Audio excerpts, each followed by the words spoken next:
മൊടവണ്ണയുടെ സ്വന്തം ദാമോദരേട്ടന് നാട് കണ്ണീരിൽ കുതിർന്ന യാത്രാമൊഴി നൽകി. ചാലിയാർ പഞ്ചായത്തിലെ മൊടവണ്ണക്കാർക്ക് അവരുടെ ഏറെ പ്രിയപ്പെട്ടവനായിരുന്നു കൂരിക്കാട്ട് ദാമോദരേട്ടൻ. നാടിന്റെ ഏതു പരിപാടികൾക്കും മുൻനിരയിൽ നിന്നും പ്രവർത്തിച്ചിരുന്നു. നിലമ്പൂർ അർബൻ ബാങ്ക് ജീവനക്കാരൻ, മൊടവണ്ണ കുട്ടിച്ചാത്തൻകാവ് ക്ഷേത്ര കമ്മിറ്റി പ്രസിഡന്റ്, പൈങ്ങാക്കോട് മഹാവിഷ്ണു ക്ഷേത്ര കമ്മിറ്റി പ്രസിഡന്റ്, NSS കരയോഗത്തിന്റെ സാരഥി, ചാലിയാർ സർവീസ് സഹകരണ ബാങ്ക് വൈസ് പ്രസിഡന്റ് എന്നീ നിലകളിലും പ്രവർത്തിച്ചിട്ടുണ്ട്.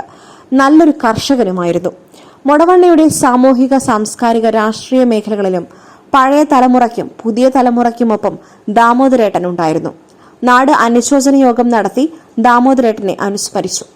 ചാലിയാർ ഗ്രാമപഞ്ചായത്ത് പ്രസിഡന്റ് P. മനോഹരൻ, നിലമ്പൂർ നഗരസഭ പ്രതിപക്ഷ നേതാവ് പാലോളി മെഹബൂബ്, നിലമ്പൂർ ബ്ലോക്ക് പഞ്ചായത്ത് അംഗം സഹിൽ അകമ്പാടം, ചാലിയാർ ഗ്രാമപഞ്ചായത്ത് വികസന standing committee chairman Thoniyil Suresh, മുൻ panchayat president PT. Usman, Nilambur urban bank vice chairman A. Gopinath, BJP Chaliyar panchayat committee president Devan Thottupoyil, മുൻ ഗ്രാമപഞ്ചായത്ത് അംഗം ഉഷ, കോൺഗ്രസ് മണ്ഡലം വൈസ് പ്രസിഡന്റ് EP. മുരളി എന്നിവർ സംസാരിച്ചു. SS Gold, pure gold. SS Group, Nilambur.